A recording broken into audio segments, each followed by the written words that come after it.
You can, again, contrast that to some of the things we do that we think are stress relievers because they don't ask anything of us, like scrolling. Actually, by not asking anything of us and also not really giving us anything, it becomes its own kind of stress state that is like a shutdown. Hi, I'm Michael Hyatt. And I'm Megan Hyatt Miller. And you're listening to The Double Win Show. We are so excited to share with you our recent conversation with Kelly McGonigal. It was so good. It was so good. Okay, so Kelly's a health psychologist and lecturer at Stanford University. She's the author of bestselling books, including The Upside of Stress, The Willpower Instinct, and The Joy of Movement. Her TED Talk on stress is one of the most viewed of all time. Get this, Meg, more than 30 million views. And I kind of thought that was a typo, but it's not. It's insane. She specializes in translating neuroscience and psychology into practical tools for everyday life, as you'll soon hear. But Kelly's work has influenced leaders, organizations, individuals who are seeking resilience and sustainable performance. She's also known for reframing common struggles, as she did twice in our interview with her, and it was so good, with things like stress and temptation as opportunities for growth. And her most recent work, which I can't wait for, explores how joy is a risk worth taking. It's really great. And I think the big idea of this is that stress is not an obstacle to a flourishing life. It's a signal that you're struggling to engage in one. Like, whoa. Yeah.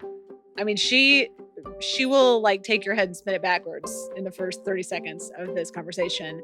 The question is not, as we learned, how to eliminate stress, but how to respond in ways that build strength, connection, and joy rather than drain them. And as somebody who I think of myself feels very present to just all the stress in the world, I think there's a lot going on right now, positively, negatively, it's just a lot. I would just say hashtag a lot, and a lot that creates stress. This is the conversation you need right now. So here's our conversation with Kelly McGonigal. Kelly, welcome to the show. Hi, thank you for having me. I'm so glad that you're here. Selfishly, I'm so glad that you're here because I have been feeling a lot of stress lately. We were just talking about that. We were just talking about that. Got on with Kelly. I know. And I feel like somehow we end up with like the perfect experts at the perfect time. What's the biggest source of your stress right now? Because, we use the word stress to refer to just about everything in life that requires us to respond. Okay. Well, this really gets to my first question, because as I've been talking to people, we fortunately in our world, we have the opportunity to talk to a lot of people pretty frequently.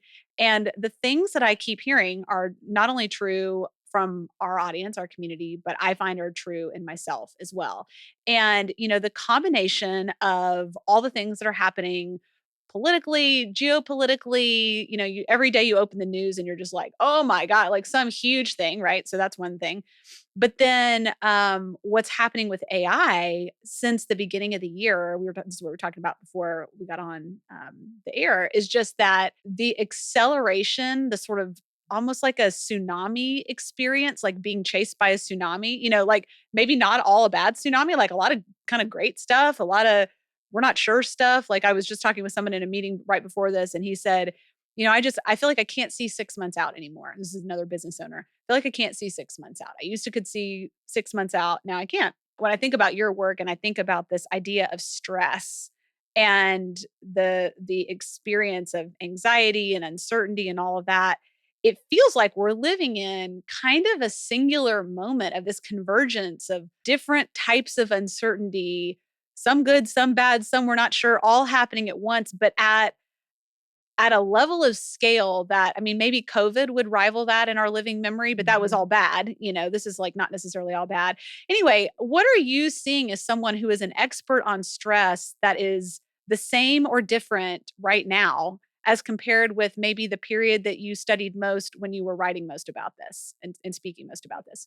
So I've been teaching and writing and studying stress for about 25 years now. And when I first got started, people like to talk about stress and what I think of as the low-level daily stress. It's the deadlines, it's the pressure. Yes. And I remember I had a hard time encouraging people to talk honestly about real stress. The things that really deeply matter to you and also often feel out of your control. And I'd say until before COVID, when I would ask people, what's been the most stressful experience in your life? People almost always say the death of a loved one. Mm.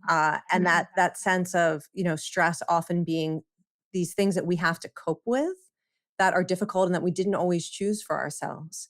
Since COVID, there's been more of this type of stress that you were describing, which can feel like there's a level of uncertainty that feels threatening and that requires a lot of us, but we aren't sure how to meet the moment because we Yeah. can't get a clear sense of what are all the factors, what's going on in the situation, what choices do I have, and what choices will make a difference.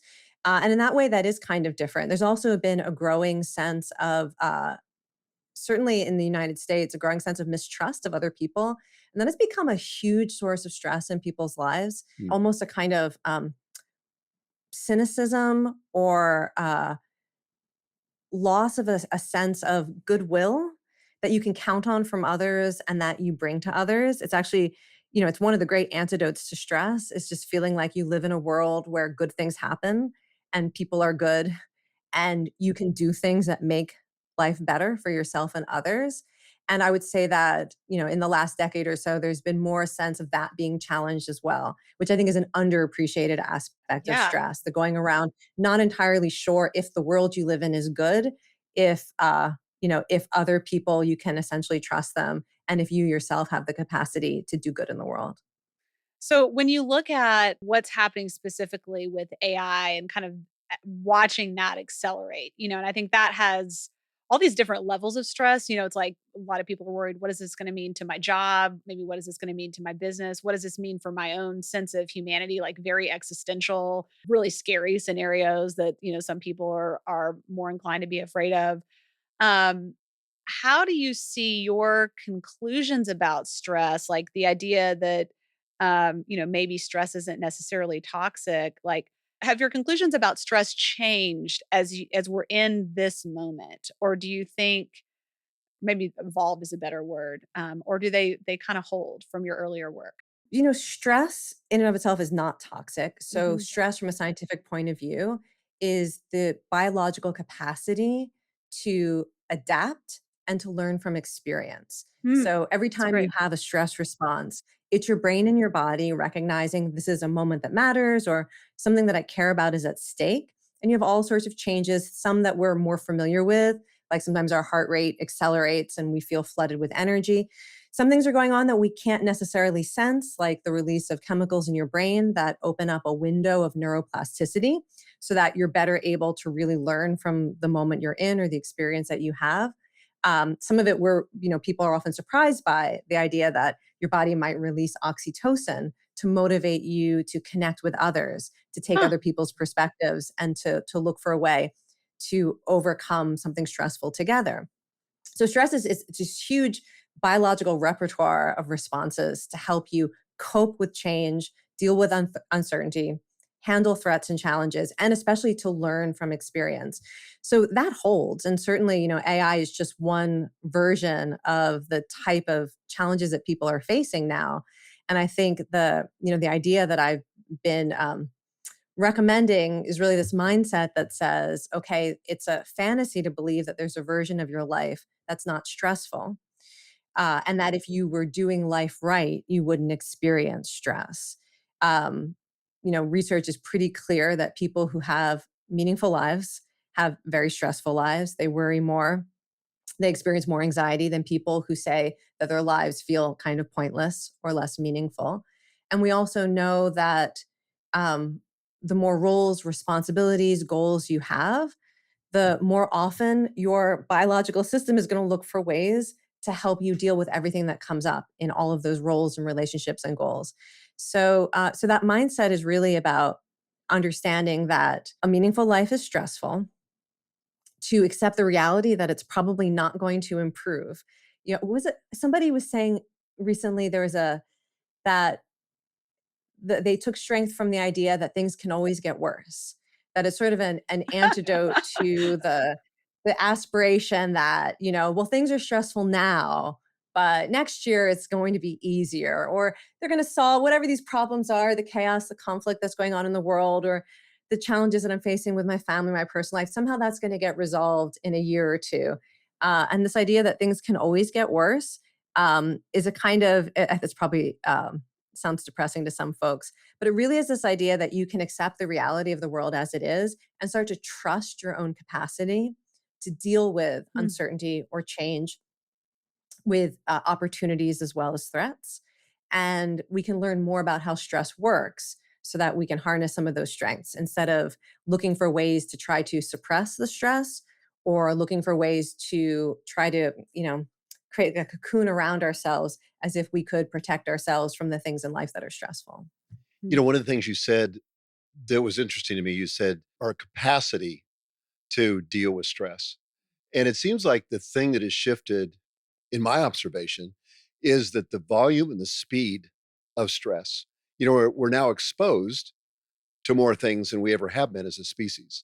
It used to be, I would think, and this is way oversimplistic, but there were real threats and there were sort of perceived threats or mediated threats, which really didn't affect us. If you look at some of the things that are happening around the world, they can create stress for us. Even I was watching last night the first episode of The Pit. Do you know that television series about? I don't watch it. I've heard it recommended. She knows better.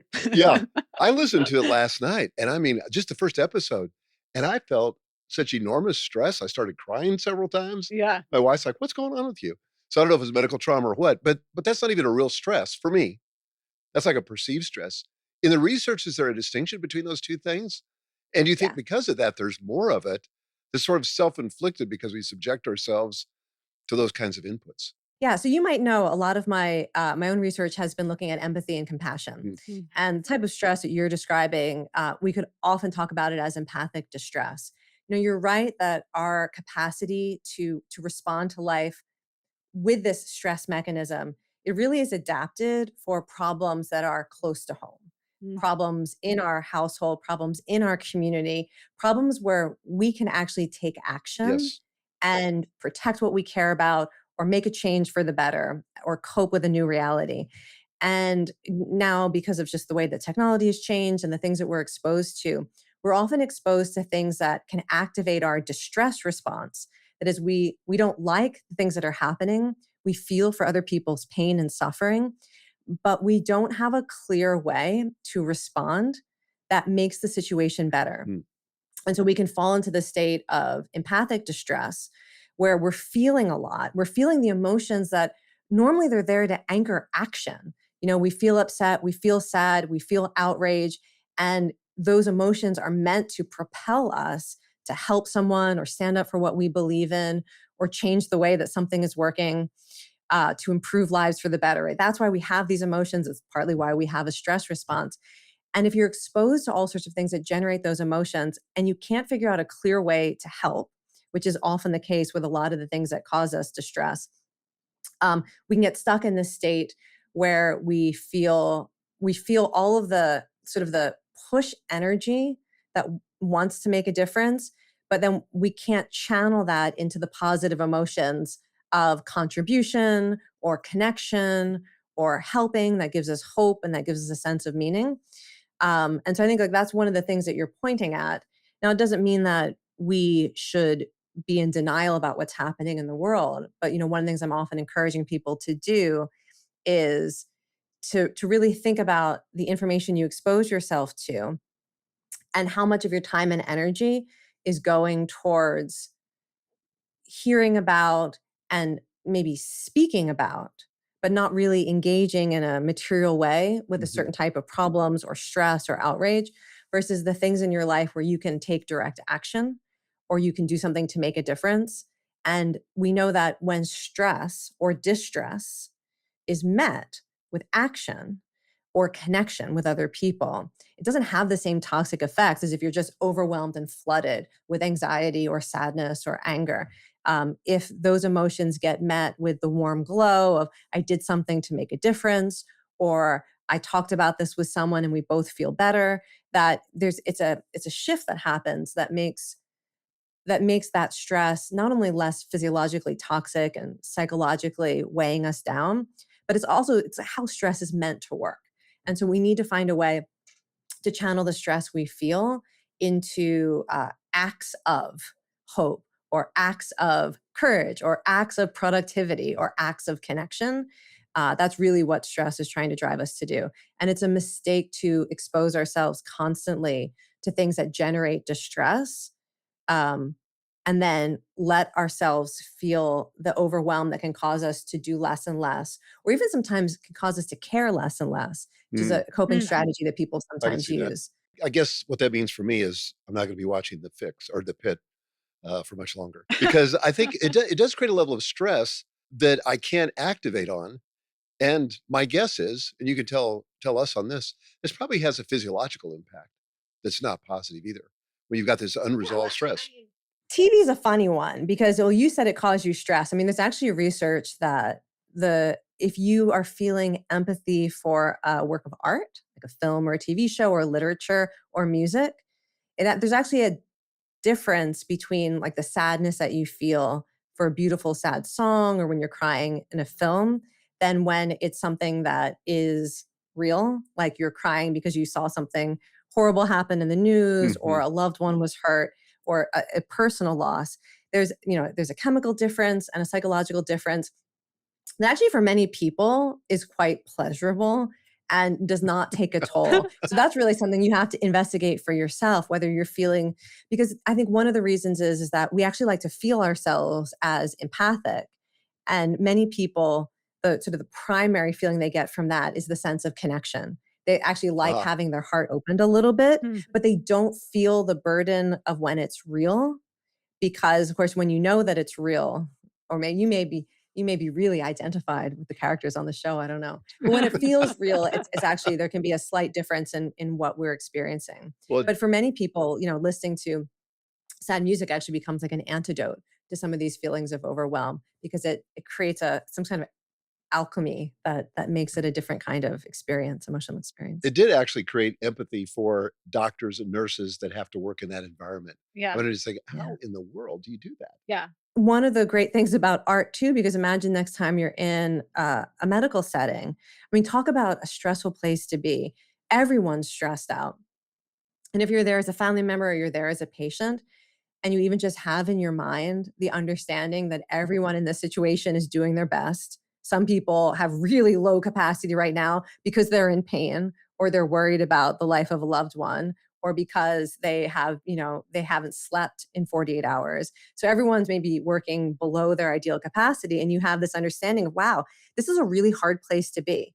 And everyone in this situation uh, is struggling and doing their best. That can lead to an entirely different way that you interact with people, a different I way like that. that you experience what it's like to be in that setting. I think this is, partly, I mean, we haven't actually even talked clearly about the messages about stress that I try to emphasize, but one of them is this idea that you are not alone in feeling overwhelmed or stressed about the world. And sometimes even just recognizing that every person you encounter, they may also be having a bad day, a bad week, a bad year. They may be grieving, they may be in pain, they may be overwhelmed by pressure. Even just knowing that unlocks a certain kind of common humanity that makes stressful situations easier to tolerate, and also makes it easier for us to be our best self in those moments. Okay, so the pit is back on. It's back on. You're in 3 minutes. Train that empathy. Yeah. We did a We did a complete complete 180 and that's all you're gonna binge. All weekend is you're just gonna binge the pit. Yeah. Just let us know how that turns out. Please report back.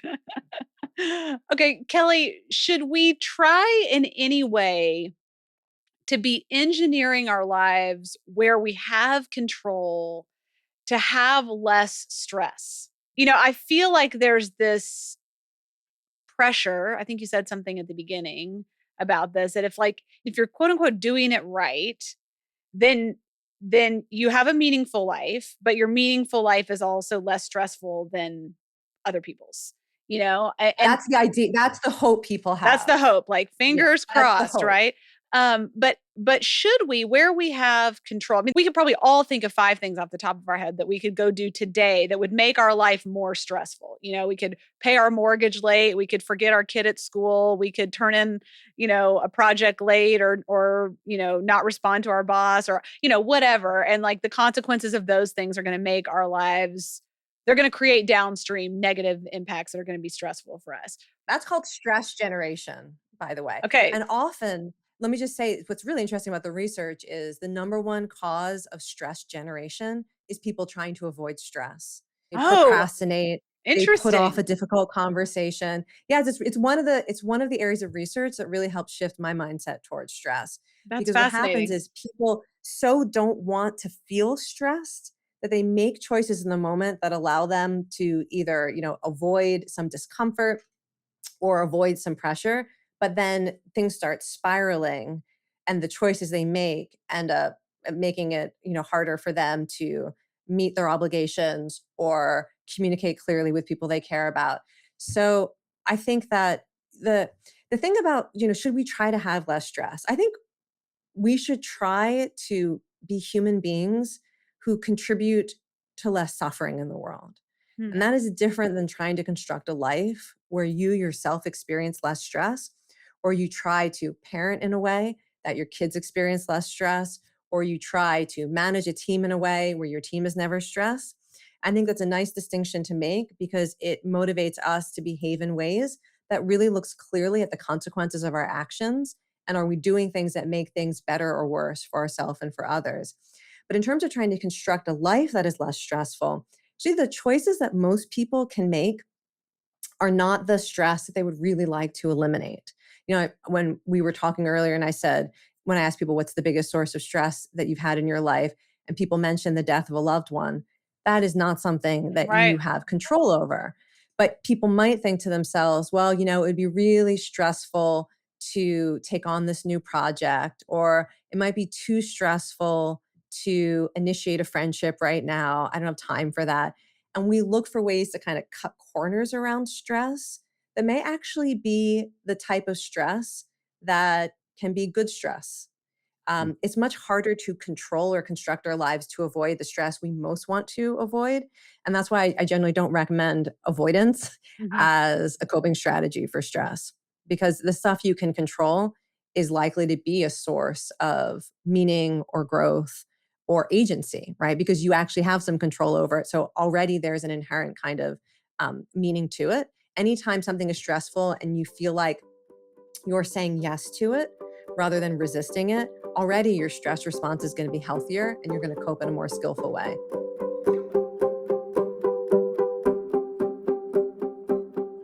We've talked a lot on this show about nervous system dysregulation, regulation, and co-regulation. How does that fit into this?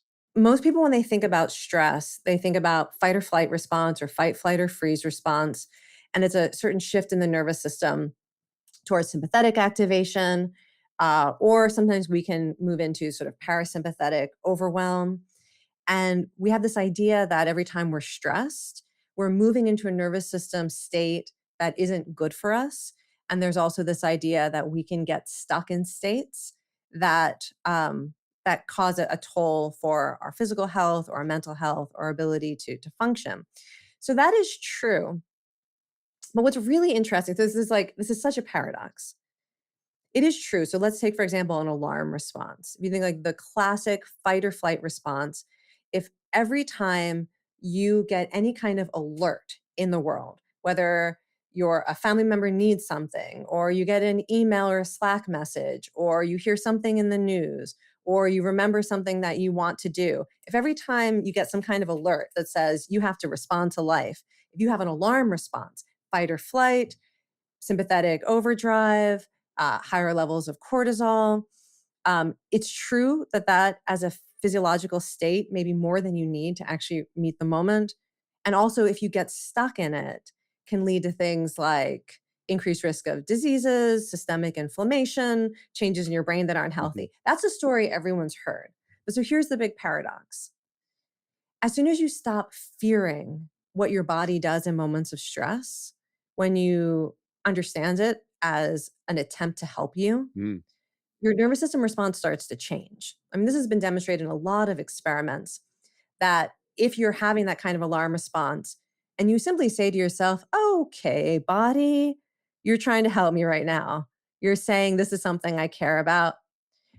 I don't need to fix this in order to respond, right? Mm, When you don't think, I need to take a certain number of breaths in order to calm my nervous system, or you don't think I need to leave the room because I can't handle this conversation right now, or you don't say, I need to keep my peace, I'm putting up boundaries, all the stuff people do to try to protect their nervous system. If instead you're like, okay, this is a natural physiological response. And if this is a moment that matters, or if something I care about is at stake, good time to think about who and what I care about and look for a decision I can make or a choice I can make or an action I can take or something I can say, right? That really reflects my values, my goals, and the opportunities in this situation. And I don't try to focus on controlling my nervous system. All of a sudden, your stress response is healthier. You've got a healthier balance of cortisol to DHEA and other hormones that actually keep your nervous system balanced in the long term. You're going to have increased release of neurochemicals that also make your brain more resilient so that you recover faster from stress. There are all these biological changes that come just from accepting that it's Yes. okay to be pushed off of some kind of homeostatic ideal. I think that's sort of one part of, if you actually are interested in regulating your nervous system, one way to do it is to not panic when you sense yourself shifting through normal physiological states. And the other thing is a lot of times, if you're interested in experiencing a regulated nervous system at the global scale, meaning throughout the course of the day, your cortisol levels rise and fall in a way that is supportive for mental health and brain health. You show an ability to move in and out of sympathetic activation. You have sort of baseline levels of hormones that are healthy for your heart and your immune system. If you want that kind of regulation, which isn't about in this moment, I need to get regulated. If you want to have a system that's functioning in that way, that is often less about trying to control stress and more about having experiences in your life that teach your nervous system this kind of balance and flexibility. And those are things like human connection in person, spending time in nature, experiencing moments of play or fun, experiencing moments of self transcendence, connection to faith, spending time with animals, making art, appreciation. There are these really important psychological states that you could describe as antidotes to stress, but those are the things that are most likely to create a nervous system that functions in a way that's really good for your health and really good for your mental health. And that's different than I hear so often people like looking for a breathing technique that in this moment is going to achieve some kind of Yeah. nervous system yeah. change that I think I need to do in order to be my best self or protect my health. It's funny because for years, I would basically panic before I had a speaking engagement. I'd Mhm. feel my palms sweating, my underarms sweating. I was shaking, butterflies in the stomach, and all that stuff. And I don't know if I came up with this on my own or somebody gave it to me, but I started repeating this mantra. This is just my body's way of preparing itself for peak performance. And so Yeah. and so then the shift was almost immediate because then I started welcoming those feelings because I know that I think better when I've got adrenaline, going in my system, and I perform better. So why wouldn't I welcome that? I wouldn't want to suppress that. I perform better when I've got it. But it's interesting. And that's the easiest of the mindset hacks. Yeah. So, because as I said, there's a lot of different types of stress, but I will say this one is classic. Hmm. If you're in a situation where you are anxious and you need to perform, what you just described is absolute A plus, excellent way to support yourself.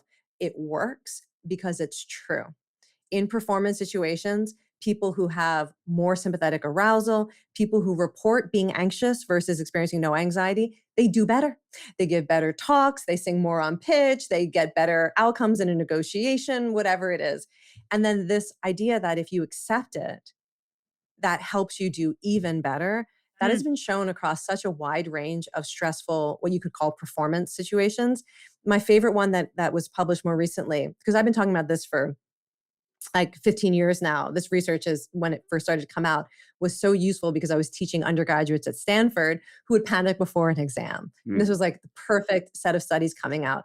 But since then, it's not just exams or competitions or speeches. This one study actually looked at people who had to deliver bad news in a healthcare setting. And the same type of mindset reset worked for them. If they were feeling anxious about having to deliver the bad news, and they said, okay, it's totally normal that my heart would be pounding or I'd feel these butterflies or I'd be sweating. It's a sign that I care. It's a sign that I want to do well. Mm. I don't have to manage that. They end up not only having a healthier stress response, one that is energizing but isn't, full-blown fight or flight, but also they're rated as being more compassionate by the people they deliver the news to. So I think that this is one of those mindset resets that is pretty generally useful whenever you're in a situation where you start to feel anxiety or self-doubt. I was speaking in last October, and I was driving to the event. It was somewhere local, and I started feeling those butterflies in my stomach, and I was like, "Oh yeah, this is just what happens. I'm about to speak. Like, I like this is a physiological response, and what I know now is that it will go away about 2 minutes on stage at the most. It will go away, and I won't feel anything after that, except I'll be like in a kind of flow state." And it'll be miserable leading up to it, like I'll feel all the, feelings, and then I'll get on Mhm. stage and it'll be fine. It's better when you're actually on stage, right? Oh, Beforehand, totally. I'm always like it's like I just want it to start, and Like, the reason that yeah, it's so much better when you start is, again, because stress often wants you to respond. yeah, So once you're in that space where you can actually do you're something, good. then you can make use of that energy. So wait, let me give you another mindset reset. So that's one a number of people have heard this now. The research is so solid on this. Embrace your anxiety or embrace your nerves. So one that I really love that is a harder sell for most people, but is very useful if you can take it. Another type of physiological response that can happen when you're stressed is in not a performance stressful situation, but what I call the bigger than self stress, where you're in a situation where you're facing something that's so big or so uncertain that in reality, you can't do it on your own. Like, this is not a situation, like, let's say you just got diagnosed with cancer. This is not a do it yourself, rise to the challenge moment. And if your brain understands the magnitude of the stressful situation, and it could be not just bad news, but it could just be an unexpected change that you're forced to grapple with. Um, you're going to have changes in your brain and body that make you feel overwhelmed. And nobody likes that feeling. And so instead of it just being like your heart pounding, like that anxiety, you can start to feel things like dread. You can start to feel a sense of like inertia, like I can't do anything. You might cry.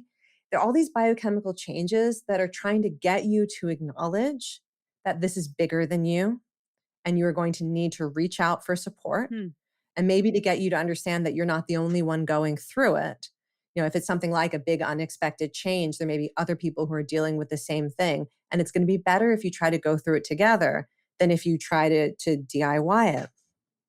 And it's much harder for people to understand because there's not like a clear physiological signature for it. When you're feeling overwhelmed, you're starting to feel hopeless, it's not like you can feel your heart pounding and you can say, that's giving me energy. But it's really useful to understand in moments when you're starting to feel overwhelmed by stress, that is not a sign that you can't handle this. And Hmm. it's not a sign that there's no hope, but it's your brain and body's wisdom or intuition telling you that you should look for support in your life, whether it's looking for information, emotional support, and you should look for other people who are going through this or have been through this, because a lot of the challenges we face in life are not ones where we alone will be able to solve the problem. So that's another mindset reset. In the Love same way that. you would rethink your racing heart, rethink overwhelm. Again, the most important thing is it doesn't say anything about you or the hopelessness of the situation. That's really good. I'm so apt in those situations. I was actually in one earlier this week, where I just felt like this must mean I'm not up to the challenge. Like that's the immediate thing. Just like I used to think with speaking, Mm-hmm. this must mean my body's about to fall apart and totally humiliate me on stage. That's what I Mhm. thought, these feelings mean like it's about to all come apart at the seams. It's like that. But when I feel that feeling that you're talking about, the thing I say to myself is this is the one that's going to get me. Like I'm not up to the challenge of figuring it out, and it's so like debilitating in the same way, except you're right. It doesn't have that signature of, oh, it's that thing happening again, but I love that you're reframing it that way. We have to recognize sometimes what our coping defaults are that are unhelpful. Yeah. So, like for me, I would be likely to withdraw. Yes. So, if I'm feeling that overwhelm, I look for ways to pull back, like to be less in communication with people who care about me, and a desire to disengage from a lot, not just the thing that's stressful, but just like I'm looking for ways to, I don't know, just to withdraw. um, Other times people will recognize a negative coping strategy when they feel overwhelmed to try to hide it from other people, like to not let people know that they're struggling, because they perceive that feeling of overwhelm, not just like you and I are talking about, like, I can't deal with this, but a sign of weakness. Mm. And that if I reveal this weakness, I make myself vulnerable, or I make myself appear less competent. And that's, again, in situations where you feel overwhelmed, especially, like by midlife. Sometimes when you're in, there are developmental stages where you can feel overwhelmed by having to tie your shoe.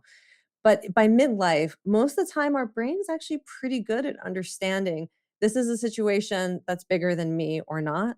And so, if you're feeling that kind of overwhelm, it's a really clear signal that to overcome some of those tendencies we have to not want to ask for help or not to let other people know we're struggling, and to Mm. actually view that feeling as the sign. If you feel the tendency to withdraw or to not disclose, that's actually that, to view it instead as a signal, this is time to be more transparent, because that's the only way to activate resources. Mm. Wow. That's good. It's really good. Your books are full of people who used movement to Mm. come back from devastating setbacks like Mm. strokes, paralysis, loss. How does that work in the terms of rewiring us to deal with those kinds of situations? Exercise and movement, it's almost a miracle. If you're going to ask for, like, what's the number one thing you can do to improve your brain's capacity, both to deal with stress and recover from stress, so to deal with the hard stuff, and also to make your brain more sensitive and responsive to the good stuff in life, Hmm. to make it easier to connect with other people, to increase your capacity for joy and for meaning and for pleasure. Exercise, as far as I can tell, is the only thing that you can do that increases both capacities, resilience, and I guess what I could call joy and connection. And it happens at so many different levels. It happens at the biochemical level. You might have heard me say this in another interview, but I still think it's the most important thing to understand about movement, is that when you move your body and you use muscles, your muscles secrete chemicals into your bloodstream that travel to your brain and act like antidepressants, Mhm. both in terms of increasing resilience and increasing your sensitivity to joy and responsiveness to social connection. And it's any type of movement. You lift stuff, you walk, you run, you swim, you dance, you do yard work and garden. If you're using muscles, your muscles' natural pharmacy is putting these chemicals into your bloodstream, Wow. and movement is pretty much the only way you have access to this. So it's even at that basic level of movement is like unlocking this pharmacy that's good for your brain, and all types of movement work. But then when you actually get into the psychology of movement, and you have people who are powerlifting and like literally lifting something heavier than they knew that they could carry, or you have people who are out in nature and experiencing a sense of connection to something bigger than themselves through nature. Just before this interview, I taught a dance class, and I teach these community dance classes. And we sense in that moment we are a community. We celebrated a woman's birthday. We actually roped in. Sometimes we have like babies walking by. We bring in parents and their babies. We had someone walking by. It's St. Patrick's Day. He had on a green shirt. We brought him in and we celebrated him.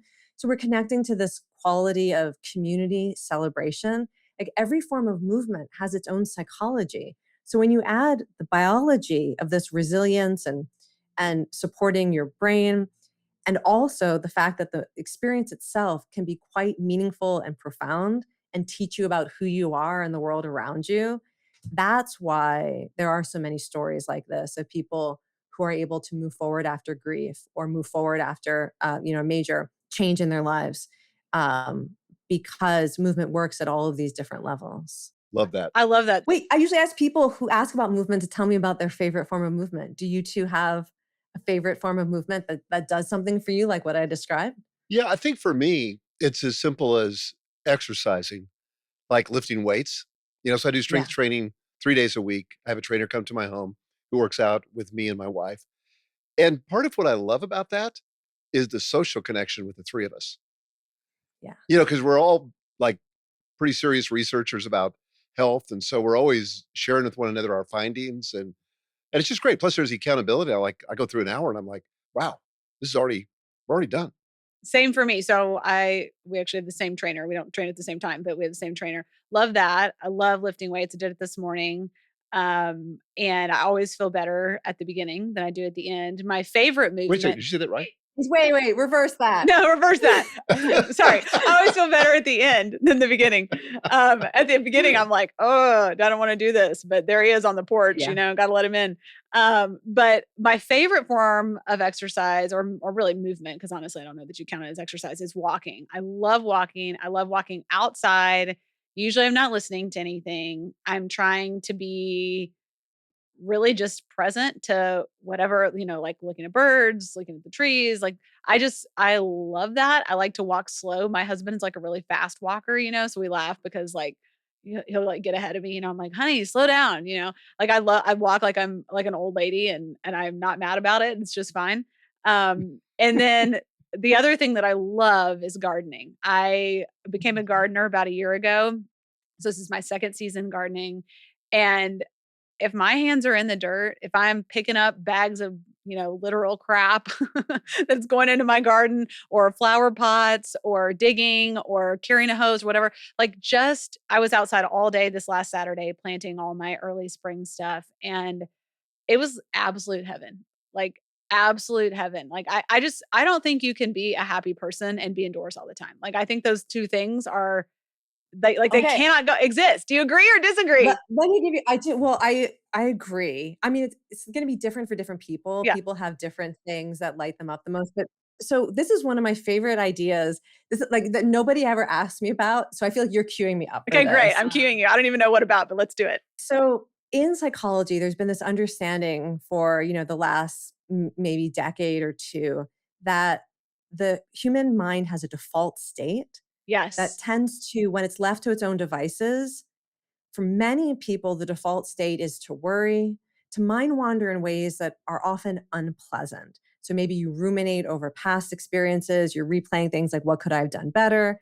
You're creating scenarios about the future that aren't great. Um, you're maybe being critical of yourself or of others. And there's been a lot of thinking about how do you get people out of that default state if the default state is negative, if it's rumination, it's worrying. And being outdoors is one of the ways to do that. Exercise is another way to do that. But what I think, this is my theory.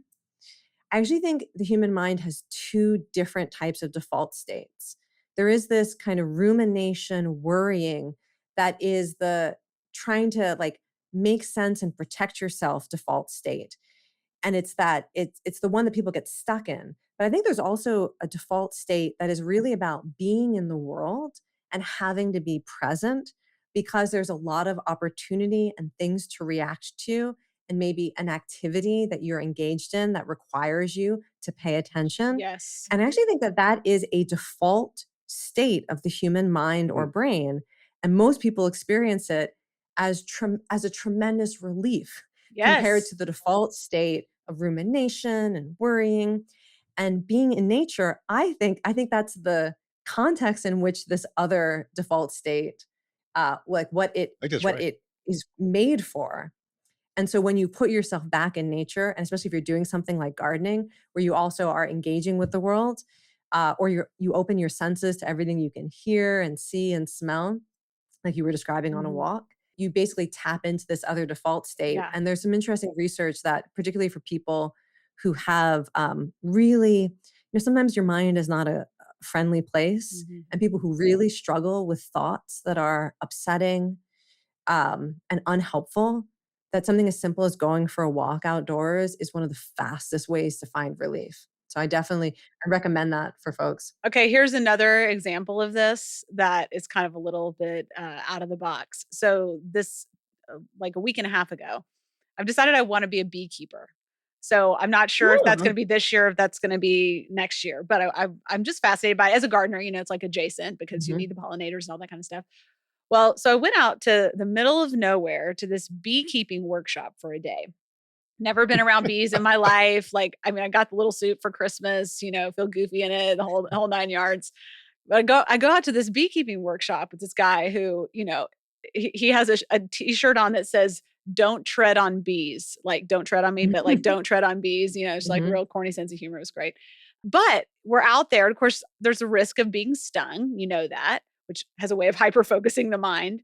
But what I realized, first of all, the way that he kept bees, as opposed to like another experience I had later in the week with a different set of folks, was almost like the tai chi of beekeeping. Like, he moved in this almost like, how you see people doing tai chi at the park and they're slow and like it's just very Mhm. rhythmic and fluid. It was like that's like he was like that with the bees. And what I noticed about myself is I'm gesturing if you're listening and not watching.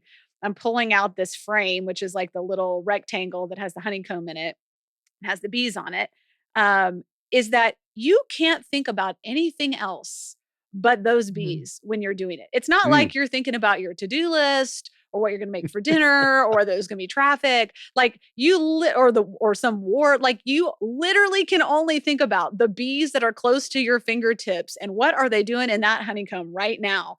It's amazing how, to me, these nature-based experiences, particularly the ones that require a lot physically like that, are Mhm. so immersive. Like, that's how I would Mhm. describe it. It's just fully immersive. You cannot think about anything else when you're doing it, even if you wanted to. It's not a choice. You're just totally fully focused. It's wild. And, like, a really nice thing to contrast that to would be the experience of, like, scrolling on your phone, and Yes. how Yes. really, like, disembodied that is, Yeah. and it's a focus in a different way. It's like your attention gets locked in, but your actual engagement with life becomes so compressed and narrow. Yeah. Mhm. So, when you're doing something like you were describing with the beekeeping, or anything that, a flow state, by the way, is actually a form of a stress state. It's part of our stress response Huh. repertoire. It's really healthy for you. It doesn't look like a fight or flight response, but it is a form of a stress response.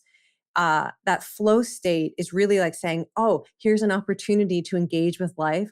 Often it's a task that requires me to bring some of my strengths and some of my energy.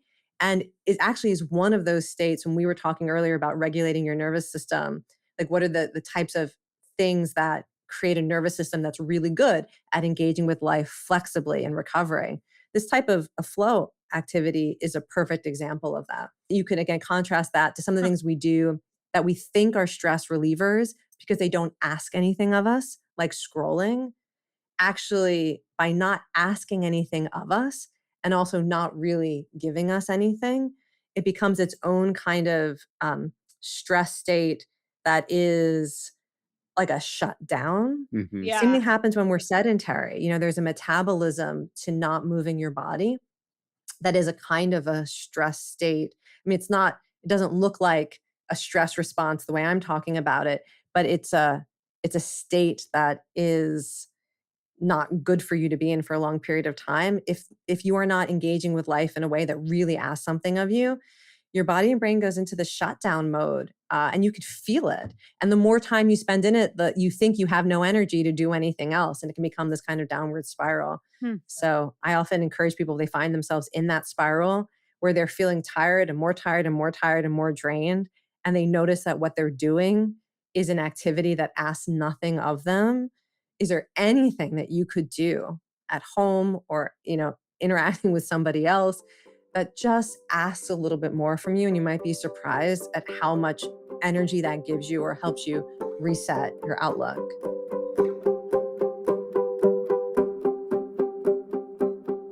Listen, before we wind this down, we got to talk about joy. You got a new book coming out called Joy is a Risk Worth Taking. Such a great title, by the way. We love it so much. Great title. I'm glad you love it. Can I just tell you where it came from? Yes, The tell us. title? Well, I have been teaching and talking about joy since about a decade now. And the funny thing is, whenever you teach about something, people will say they want it until you're teaching a course on it. And then they give you all the reasons why it's not actually possible or not a good idea. I experienced this also when I was focused on teaching empathy and compassion. People are like, oh, I want to be a compassionate person. Wait, what do you mean I have to have compassion? Don't you know that empathy is exhausting? And how can you have compassion for whatever situation? So the same thing happened with joy. And it was so interesting that as soon as people say, oh, I want more joy. Joy is good. Wait, joy? You want me to feel joy? Don't you know the state of the world right now? It's morally irresponsible to want or feel or show joy. Wow. Or joy isn't possible because, the reality of my life is so difficult. There's my capacity for joy is so diminished. Or the things that I confront the most often, which makes me the saddest, is how can I let myself feel joy? That's just inviting the world or the universe to take it away from Oh, me that's or punish interesting. me. If I let myself feel it or show it or acknowledge what's good in my life, I'm going to lose it. To be immersed in all of this resistance to joy, I kept finding myself saying, well, yeah, I know. Actually, I think people wanted me to say joy is easy. Joy is easy. Just do it. What are you talking about? And actually, no, I realized joy really asks us to be brave. It asks us to value the things that bring us joy. It asks us to be vulnerable and admit that the things that bring us joy will also cause us pain if we lose them. And it requires us to be transparent to others because joy is the emotion more than any other emotion that connects people. So anytime you're feeling joy or showing joy or talking about joy, it's like you're dissolving some of the protective boundaries that you have to other people, and you're so much more likely to experience a state of connection and togetherness. So there's so many ways that joy is a risk. And I decided that, we had to just say, you know what? It's a risk worth taking because joy is the emotional capacity to be uplifted by things that are good. And that has absolute intrinsic value, especially when life is hard. Beautiful. We've had Arthur Brooks on this show and talked about happiness. I would love to know how you differentiate between happiness, joy, and pleasure. Well, first of all, I have to say, almost everything that Arthur Brooks says, I resonate with so deeply. Me too. So I'm just going to talk about this from a psychological science point of view. Because actually, I think probably I would agree with a lot of anything that Brooks says about happiness. We may be talking about some of the same things. But in general, in psychology, happiness usually refers to people's global assessment of how life is going. So if I were to ask you, are you happy? Most people start ticking through, how do I feel about work? How do I feel about family? Am I dealing with anything really difficult right now? Am I dealing with pain, loss, conflict? And most people, when they say I'm happy, they're making some kind of general assessment that life is going well. Now, I don't know about you. I spent a lot of time, maybe it's because I'm a psychologist, I spent a lot of time with people whose lives are not going well.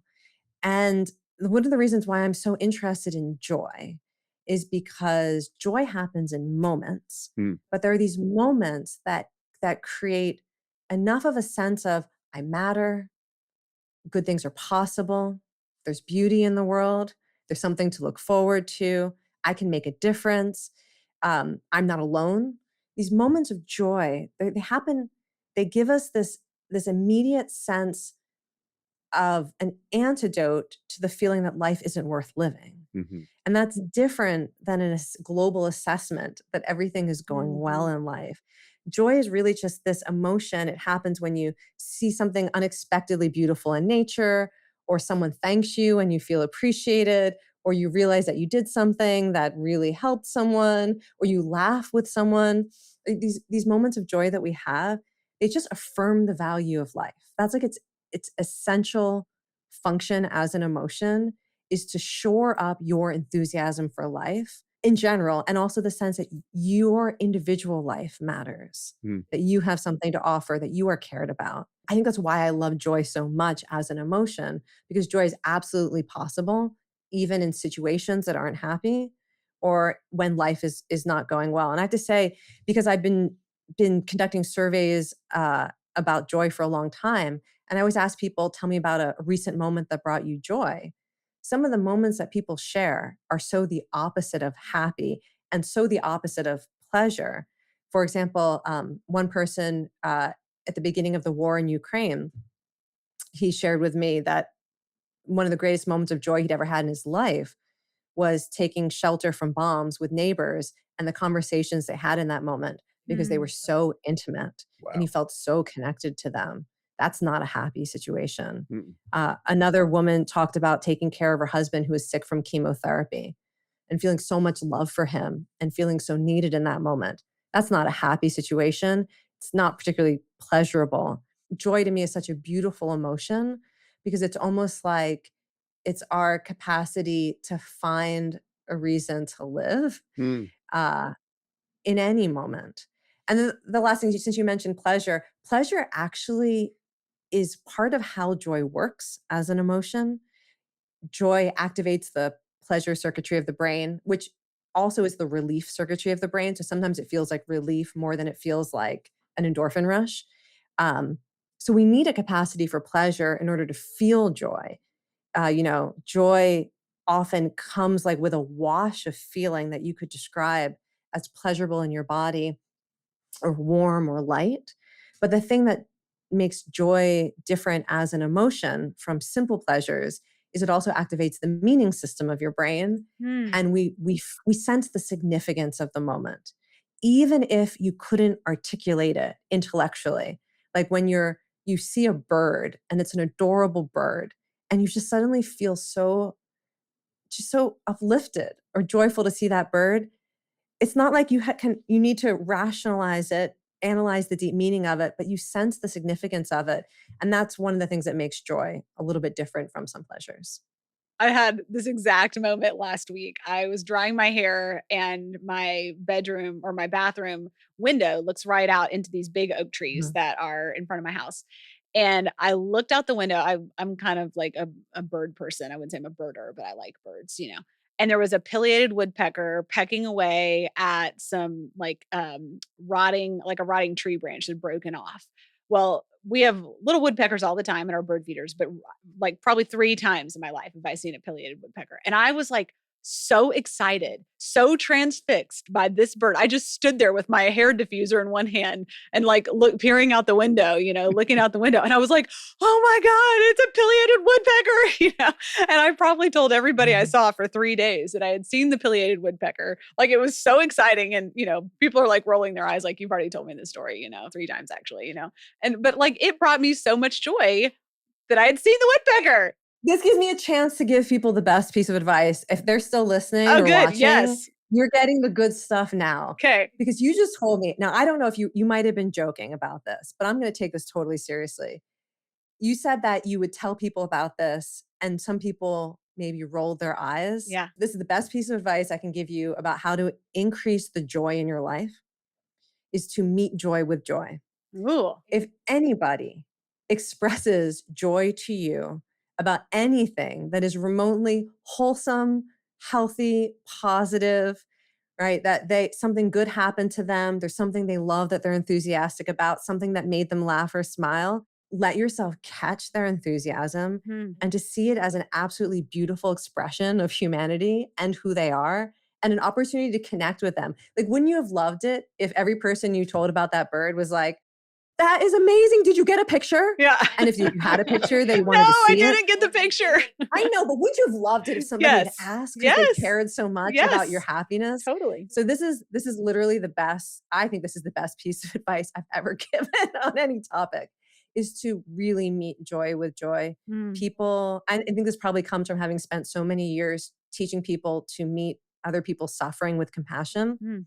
Right? People do not want to be alone in their pain. I think most people know that. People do not understand that people do not want to be alone in their joy either. Huh. People desperately want other people to affirm the significance, the value, or the meaning of the things that bring them meaning or that lift them up. And there's nothing that helps us feel so connected or seen as when somebody else is happy for our happiness or is delighted by the fact that we're delighted and shares in that with us. It's such a validating experience and a moment of true connection. So I say, look for the next opportunity when somebody shares something good with you, let yourself be moved by that and don't ever roll your eyes. I love it. And for those of you listening that are people of faith, there's a verse in the Bible that says, rejoice with those who rejoice and grieve with those who grieve. Yeah. Well, Kelly, this has been joyful. We've loved this conversation with you.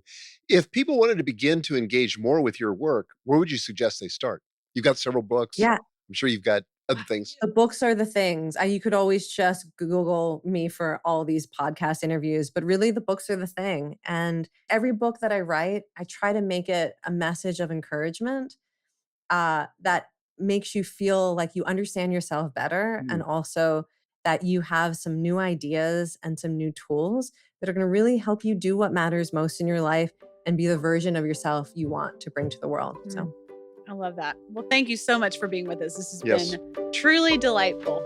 Truly delightful. Thank you.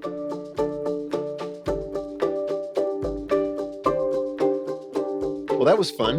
That was so fun. I love the conversation about joy. Me too. It's not something I think about, but I feel like I experience a lot of joy in my life. Part of it is that I think at my age, the grandkids are an endless source of delight, which is, by the way, another word we should have asked her about. Oh, yeah. But just the simple things in life. I used to think I had to travel, to amazing places and all that to experience joy. But I get so much of that just in the ordinary course of life. And I think it's just looking for it.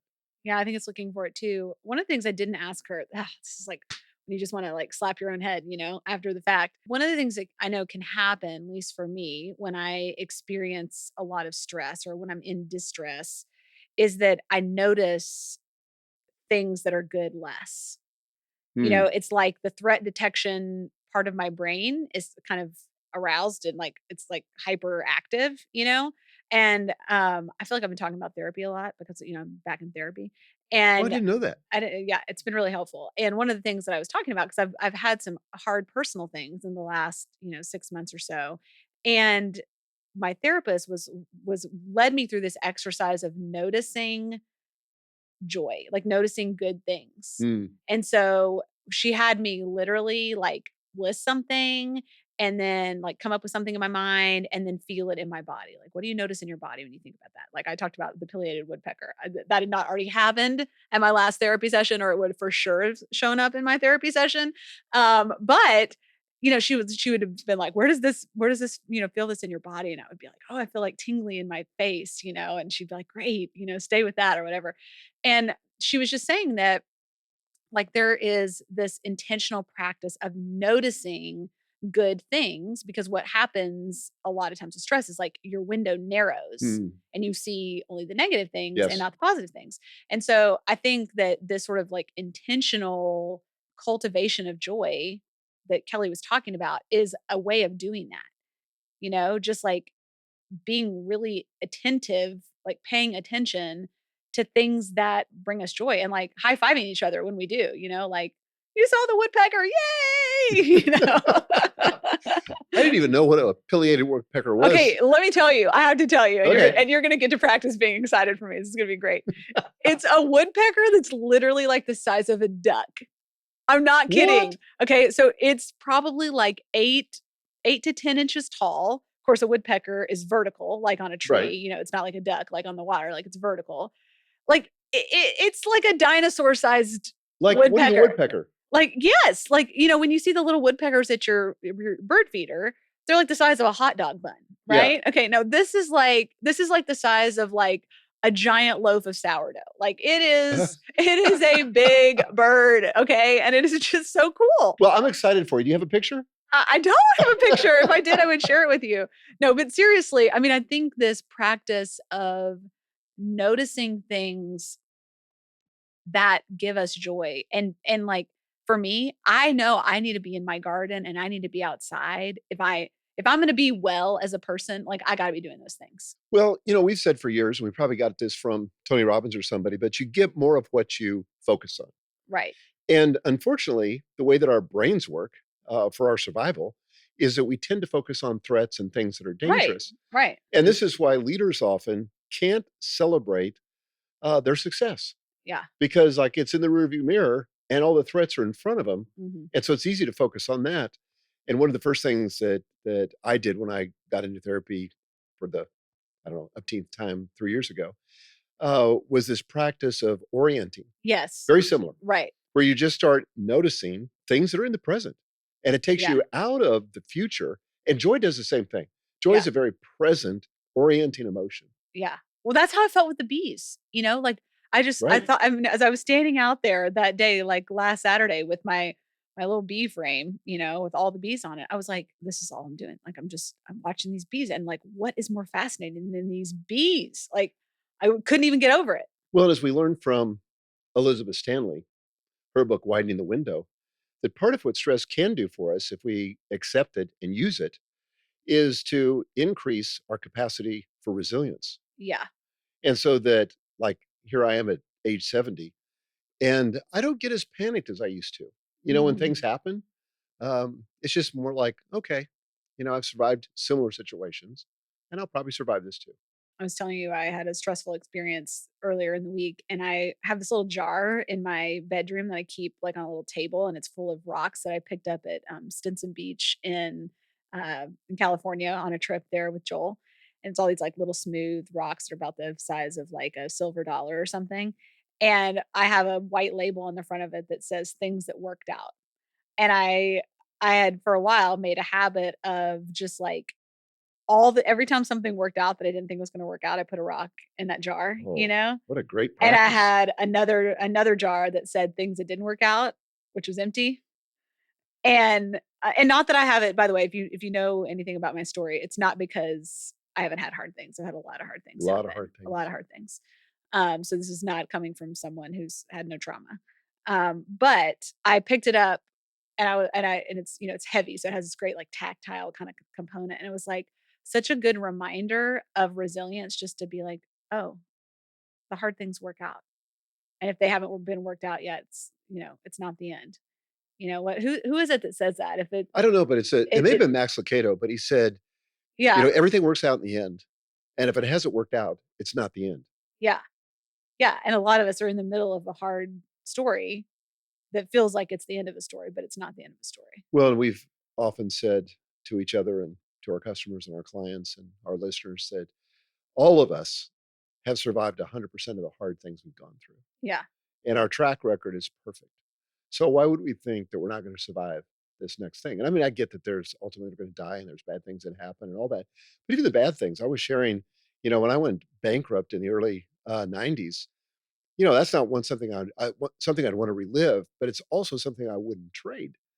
Because yeah, it's weird, isn't it? Yeah, it's weird because the good things that came out of that in terms of my own empathy, in terms of, stretching my resilience, in terms of learning who my friends were and who they weren't. It turned out I had more friends than I thought. Yeah. More people that were willing to step up and help. Yeah. It was an amazing experience. I think I said this the other day in our family text thread about something. I don't even remember now what it was but about fear of the future. And you always say, like, we feel fearful about the future because, like, in the past, God's always met us in whatever we've gone through. Like, we haven't gone through it alone. Like, we've gone through it with other people. God's provided for us, all of that. But when we think about the future, it's like really scary sometimes because, like, we don't think about those things. Right. We think about ourselves alone in the future against whatever the threat is that we foresee. No God, no friends, no nothing. No nothing. It's just like you and your little, stick with a pillowcase full of something on the back of it, like up against the wild. It's like you're a little hobo, out there. And it's just like that's not that's not actually how it works. And I think that we create a lot of unnecessary suffering in our life because we think about the future that way. And I don't know. I come back to that a lot because I deal with anxiety, and that like reminds me, oh yeah, God's in the future, Yep. and like people that love me are in the future. And I think that in this moment when there are so many things that feel kind of unhinged or uncertain, not even all bad, but just like uncertain, like the ground under our feet is shifting. It's a good reminder that like we're not alone as we go into that future. So true. We will have all of Kelly's books in the show notes, so you guys can go pick them up and start wherever you want. She's Yes. got several. But man, I've loved this time with Well, her and with and you. go to Amazon right now and pre-order Kelly's book, Joy is a Risk Worth Taking. If you don't know, pre-ordering a book is huge for an author in So getting their important. book noticed. Like, and people need this message, especially right now. So help Kelly out and help yourself out. Go pre-order this book on Amazon. It doesn't come out till October, but as soon as we're done here, I'm pre-ordering my copy. 100%. Okay, guys, I have one quick favor to ask of you, and it's not to rate and review the podcast, which we've asked almost at the end of every podcast. I just want to encourage you to share this episode with somebody that you think would benefit from it. It's that simple. Just pass along the I joy. love to share a podcast, don't you? I do too. I shared a couple with you this week. I mean, I just love to share a podcast. Well, the one I listened to, which was amazing, and Yeah. I shared it with people. That's right. So keep share the away, love- please. Keep the love flowing. Thanks, guys.